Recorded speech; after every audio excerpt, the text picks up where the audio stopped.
Welcome to the Working Women's Channel. My name is Clara Capano, and we're going to share the real secrets to success. Come on in.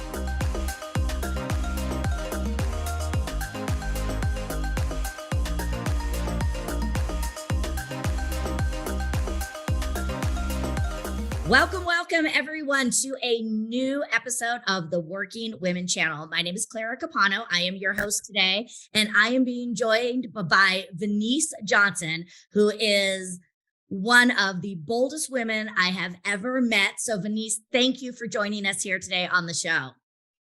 I am so excited to be here. You are welcome.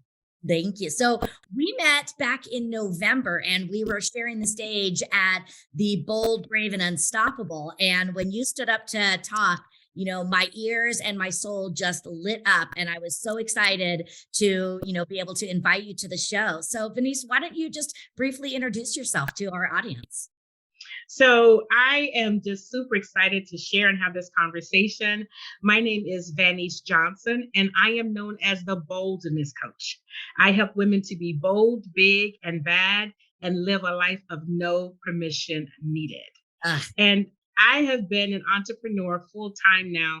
I am going into my 27th year full time as an entrepreneur, and I generally spend majority of my time helping women between the ages of about 45 and 62 to really step into the next level of their lives. So if they want to make more money in their career, whether they're in corporate or whether they are an entrepreneur, if they really want to finally step into the area of life for them where they travel more, where they're having more enjoyment, from all of the fruits of their labor, or where women just really want to strengthen and deepen their personal growth so that they can be able to walk away and be able to live life on terms of their own bold level. Mm-hmm. So that's essentially what I do. Yeah, and it's so important. And we're going to come back in and dive more into some of those key words that you spotlighted there, because I think there's a lot that we can unpack in those comments that you just made. But I want to start off today. This whole show is about creating a platform where women can learn that they're not so alone and that the road to success can be challenging. But no matter where we are, no matter who we are, we can always fight through and get to the other side. So in your 20 some odd years of being an entrepreneur, can you think about a time where maybe you were facing something that was quite difficult for you? And how did you face it and, fight your way through it to become the bold, big, and badass that you are today? It's really interesting because I think that for all of the listeners, there are a lot of pivotal moments in our lives that really will invite us to step into the next level of who we are. And hopefully that level is becoming our highest self. For me, what happened to really catapult me to my highest level of self was when I went through an unexpected, unplanned divorce. Nobody gets married, I don't think, with the idea in mind that we're going to do a short term kind of engagement.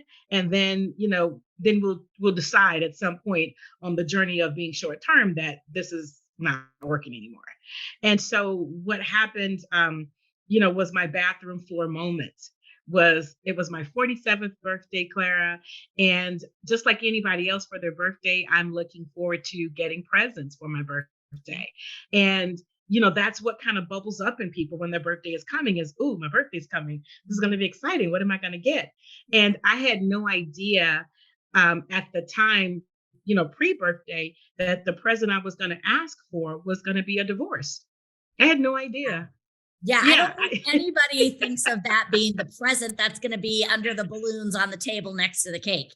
Right. No, nobody thinks about that. So because I wasn't having peace in my life, I wasn't having peace in my relationship, and my then marriage was really the catalyst that was keeping me from having peace. Mm-hmm. And my business was impacted, was failing. My health was failing. My peace was gone. Stress was through the roof. You name it, nothing was going right. Yeah. And that was one of the hardest choices that I had to make at that time in my life was, wow, asking for a divorce. But my peace of mind, my health and wellness, my sanity, Having success back in my business, just really living a life of wholeness was the most important to me. Mhm. So I made that request, that for my birthday, what I wanted was peace. And ultimately, that conversation led to, well, do you want a divorce? Which is what I ended up asking my husband. And he hemmed and hawed about it. But the hem and haw was a resounding, loud yes. And Mhm. ultimately, that is what I got for my 47th Wow. birthday was a divorce. Wow.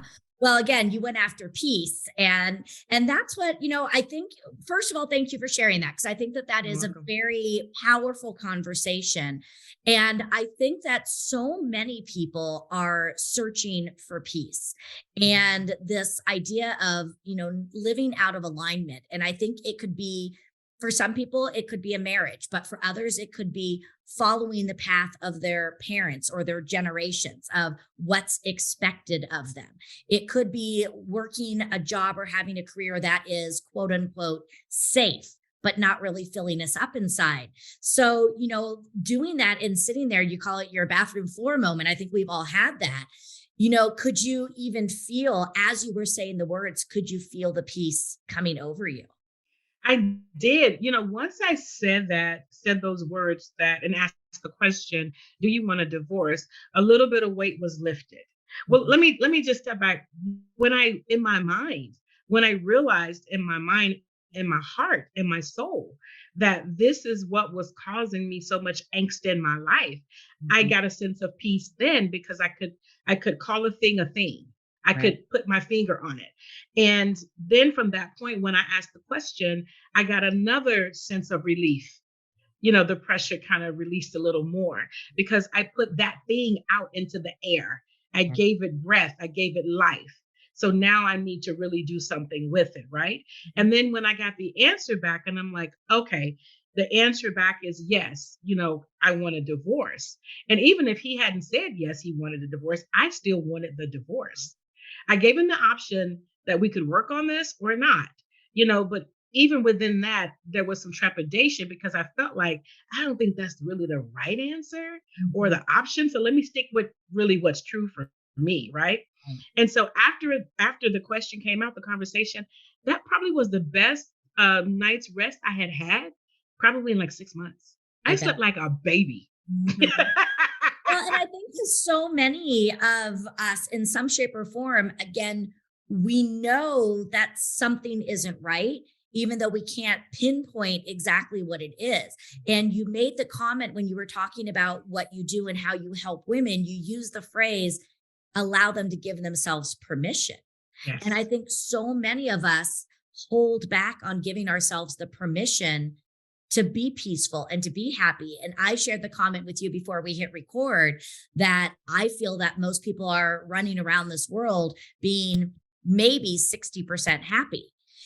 Why is it that you think we struggle so much, not just as women, but as people? But I think women do it a lot more. Why do you think we struggle so much with this concept of giving ourselves permission to live life on our terms and be happy? Well, there's a lot of conditioning that we experience in our humanness. Hmm. And we got conditioning from our culture. We get conditioning from our gender. Gender meaning, as women and from men because we are women. We also do self-imposed conditioning, that we have. And so that conditioning, what it does is it gives us the illusion that we are safe. Yeah. And so when I say illusion, because once you break out of that conditioning and you start experiencing a higher level of living, then you're like, wait a minute. But while you're in that illusion of safety, you Mm, stay in what's familiar to you. And then absolutely. if you are surrounded by people that constantly live in their conditioning and their safety, then that's what you know. It's kind of like you have a buffer around you. Mhm. But it's not until we break free from that type of conditioning, it's not until we start to question, that conditioning. And that's what happened to me because when I was in my marriage, I really didn't see divorce as the option initially. What Mhm. I thought was, I don't want to disappoint people. I'm an older woman. What is that going to look like if I'm getting divorced at, this age in my life?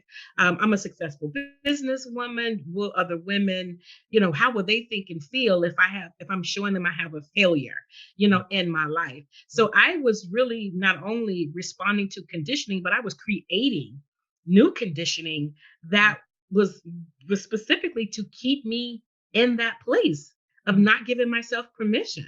So Absolutely. that's why I think a lot of women, are in that without even realizing Mhm. that they are responding to conditioning based on how they're living their lives. Yeah. And unfortunately, I think most of us have to get to that bathroom floor moment Yeah. before we even realize it. I know that there's been times in my career where I had the on the outside looking in, great job with the great salary and the corporate card and doing that. And even in my marriage, my ex-husband is an amazing man. Hmm. Um, Hmm. but again, it wasn't the right place for me to be able to Yeah. grow in. And did you even know it? Like when you were sitting there thinking, I want peace for my birthday, did you know at that moment that it was going to look like divorce, or did that sort of come out as you started the conversation? No, in that moment, it came out as I started the conversation because I didn't go in to say, this is what I want. I did put the option on the table and say, we can work through this, but, it has to be two of us working through this. And when I saw resistance and I saw hesitation, Mhm. that's when, my soul was like, okay, we have to go to the drastic step. We have to go to the next best step, and it's going to be a drastic step. Mhm. And that next best drastic step is to ask the question, do you want a divorce? Mhm. And when asking that question, my ex-husband was like, he was again hemming and hawing. So my soul continued to step up to the next level. And I think my soul, I'm going to say it that in the form of my highest self, was Mhm. stepping up to the next level because my highest self was saying, you deserve more. You Right. deserve the best. And Mhm. you're going to need to give yourself the best. Yeah. So you're going to need to really step in and confirm, even though he hasn't said it, you're going to need to confirm this answer for yourself so Mhm. that you can continue to now go on to do what you were called to do. Exactly. And I think, some of us, we feel that calling, but again, we don't listen to it because of conditioning or because of the surroundings around us. I know for me, I always held back again for fear of disappointing others. Why would I do this? I have everything I need right now.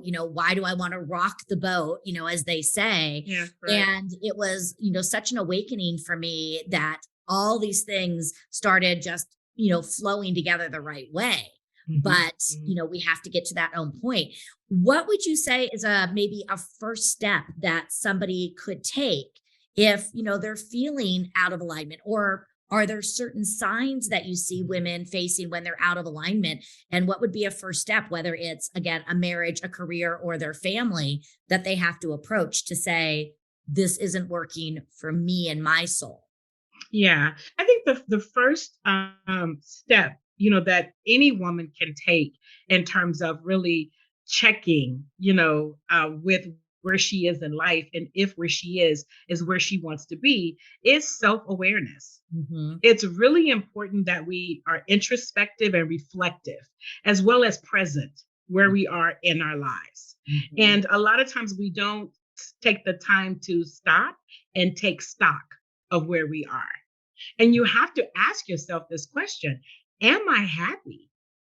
And if you answer that question either way, qualify what happiness looks like to you. Yes. Wow. I hope everybody really keyed in on that. You have to define what happiness, what success, what that looks like for you, because it's going to look different. And if we're trying to achieve happiness based upon somebody else's criteria, we're never going to get there. You're never going to get there. So and then once you ask yourself, what does happiness look like? Once you qualify that, then what does unhappiness look like to you? You can even add your feelings into that. What does happiness look like to you, and how does that feel? What Mhm. does unhappiness look like to you, and how does that feel? Then you're going to go even deeper with questions. And this is how I take my clients on the journey, is to say, well, what is the thing or are the things that are contributing to this qualification? Ah, What is that? So we get to go deeper, deeper, and deeper with questions, to help us to unearth and bring to the surface what that really is for us. And therein lies what your truth is in the present moment. And mhm. sometimes we have to be, reflective, because sometimes there have been breadcrumbs along the way, Yeah. that lead up to the big dish, right? Mhm. Sometimes we have to go introspectively, because we've got to check and see what this feels like, Right. what energy is coming up, nervous, anxious, stressing about it, or we're happy, we're giddy. So we get to go in that journey and do that dance so that we can ultimately tell ourselves the truth. Yes. Oh my God. So powerful. And the truth can be hard to hear sometimes. And I know some people that have said, I don't know what happiness is for me. And I know a lot of people struggle with defining that because Mhm. they've never been allowed to create their own happiness. They've always been told. Yeah. Um, I would also love to ask you, and you can go as deep into this as you want, going back to this idea that sometimes we stay in things because of fear of disappointing others. Mhm. I think a lot of people, they say, okay, this is what I need to do. But then they don't do it because, again, of that fear of disappointing others. So, Mhm. what are some maybe ways to approach it with people to say, you know, in essence, I know you may not agree with me, or I know you may not support me, and that's okay. But, respect my feelings. Because, I know a lot of times when people have to sit down, whether it's with their family, their friends, they're all like, you are crazy for doing this. But Mhm. we have to be like, you may think I'm crazy, but this is what I have to do. Right. It depends on who your audience is. And I want to just kind of give two different examples. Sure. There are friends around us who definitely can be our chosen family. Mhm. These are the friends, women, men, that just kind of have been with us and supported us through certain parts of our journey, right? I think it's important that you really get clear individual, me, myself, and I get really clear about what's important to me. Take some time really defining what that is for myself, even if that means going to therapy and getting clarity on that. Mhm. Once you have some sense of clarity, you can share with your friends that you're on this new journey of growth in your life.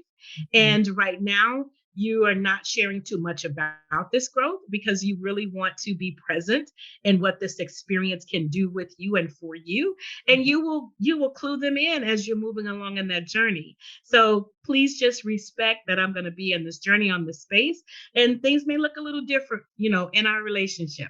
Mhm. So I may not be going out hanging out as much and doing the things we used to do, because this is really very important to me. So can I get an agreement from you, that you're going to give me the space and respect me as I'm going on this journey? Yeah, beautiful. So that's one way that you can do with friends, right? Some of your friends are going to say, "What is going on with you? Yeah, I don't know. This sounds woo woo." And say, "You know what? I know it may sound a little different, but I'm still asking you as my friend to Mhm. just, give me some grace in this period, and then I'll clue you in as I go along." Because sometimes when we're trying to get things, when we're making that shift, and if we are looking for permission outside of ourselves, it's never going to look like the permission that we would give ourselves.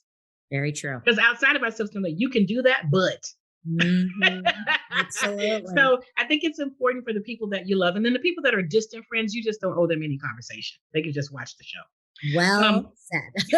when it comes to family members, and let's talk a little bit more intimate, like personal relationship, partner relationship, husband relationship, wife and wife relationship. I think it's really important that you bring a level of transparency to that conversation, and the transparency should be about how you feel about you, Mm, not about the other person, not about you're making me do this and you won't do this and I can't do. You get to own that about yourself, and you get to tell that truth about yourself to a person that you trust or the other partner in that relationship. But yeah. it needs to come from where you are, and it needs to be about what you need, not what somebody has done to you. Yes. And I Because think a that's lot so of times important. We have to take mhm, ownership because you again, got this to take is ownership. our path and Yeah. we have to again do that. So I think that's a very, very powerful statement. And you get to again ask for an agreement, with your partner. Would you allow me time to be able to do this? I'm going to be going to therapy because this is really important for me and my own physical, mental, spiritual, emotional well-being. And I do feel like when I get clear about myself, it will allow me to be better in the relationship. Now, you're not promising what better will be. Because better could lead to this is not working, or it could lead to something else. But Mhm. ask for an agreement, and this is what I'm going to need from you. Are you able to do this for me? And sometimes that partner might say, yes, I can do this for you. Sometimes they may not. Then one of the things I would say is for you to go back to yourself and say, okay, all right, universe, all right, spirit, God, a goddess, whatever that thing is that guides you, right? Is to say, this is my request. My request is to have a way to continue to move forward and growing and becoming my best self. So I need help, to come to me in a way that I can't really physically see. I need help to come to me to help me and support me as I'm on this journey. And what will this help look like? So I am open for it. Yeah. Great. I So love I, that. so I think that's really great that you can do it on two sides, and you've got to stick to it.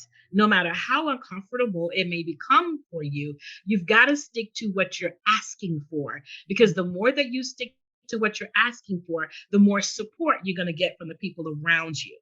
So true because it's again scary and then it gets real messy, and then it turns into glorious at the end. So I would love to ask you after you went through it and after you worked through the messiness, what Mhm. were some of the things that you found on the other side? Who was the person that you became and what were some of the changes that you experienced as you started really stepping into the true you? What's really interesting is that I had to relearn myself.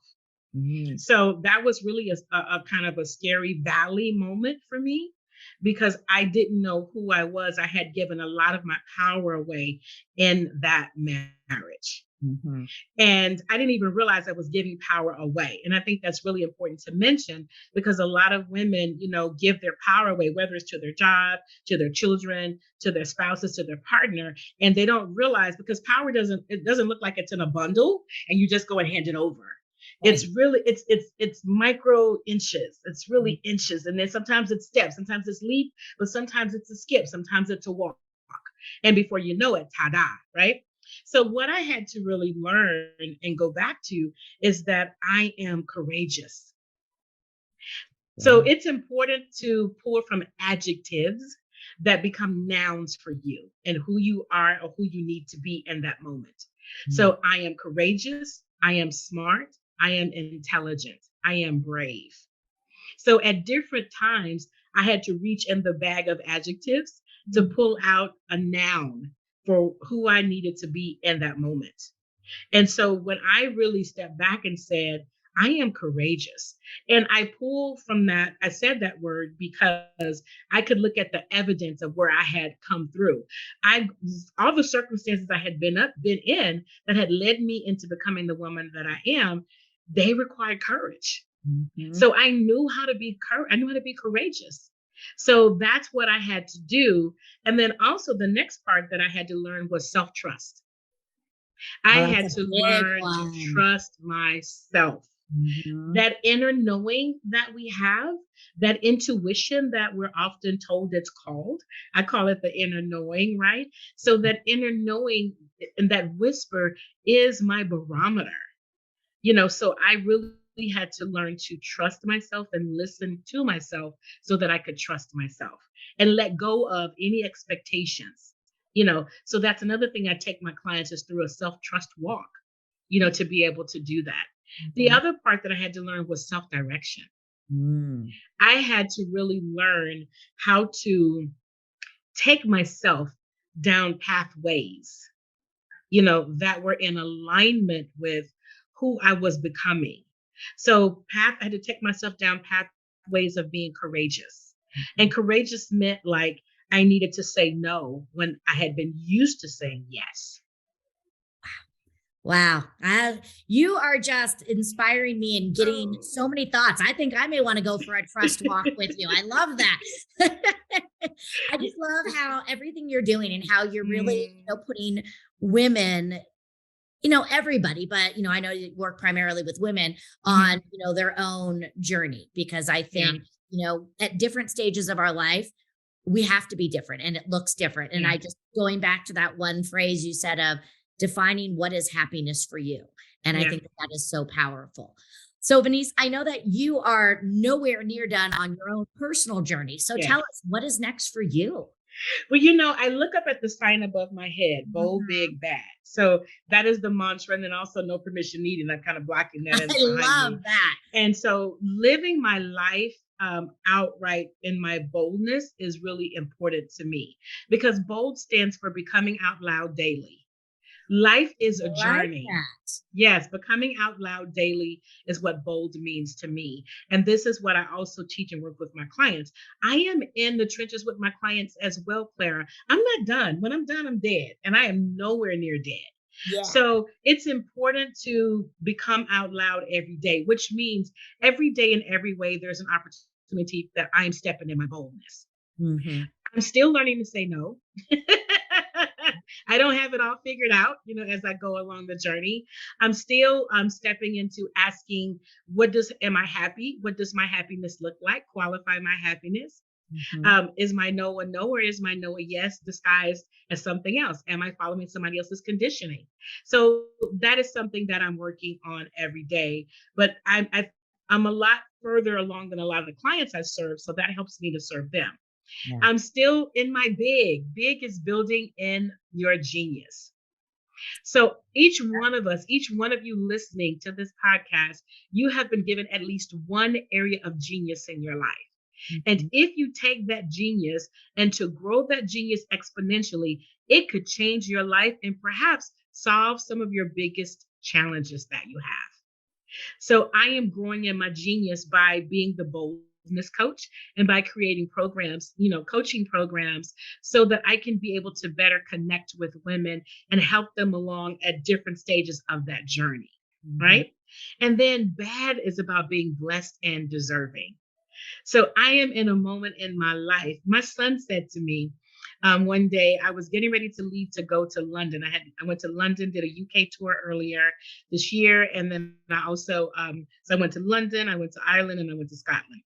And my son said to me, you live a life that most people dream about and out of the mouths of babes. My son's an adult, but still out of the mouths of Mhm. babes. And so what I do now every day is I embody a life that really qualifies and demonstrates that I feel that I am blessed and deserving of the life I have. Mhm. So I really look around my life, Clara, and I really tell myself I am deserving of whatever that thing is in my life. I'm deserving to have peace in my house. You Mhm. know, I'm deserving to have comfortable rest.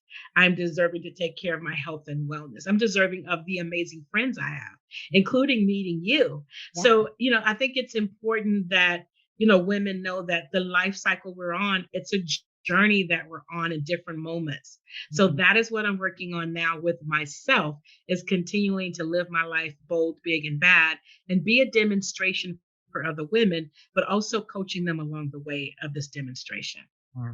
Well, you are just a true gift. And like I said, when I saw you speak, I just ran right up to you and I said, I need to You get did. you on the show because you speak from a place of truth. You speak from a place of beauty and you speak from a place of wanting to truly give and help others. And I just Yeah. thank you so much for the light that you are giving to so many of us. So I really appreciate you being here with us today. Yeah, I am so happy to have the conversation with you and you as well. I think I just want to applaud and acknowledge you for the platform that you created for women to be able to just get tidbits of information. And all we need is a little bit of inspiration through seeing other women actually do it.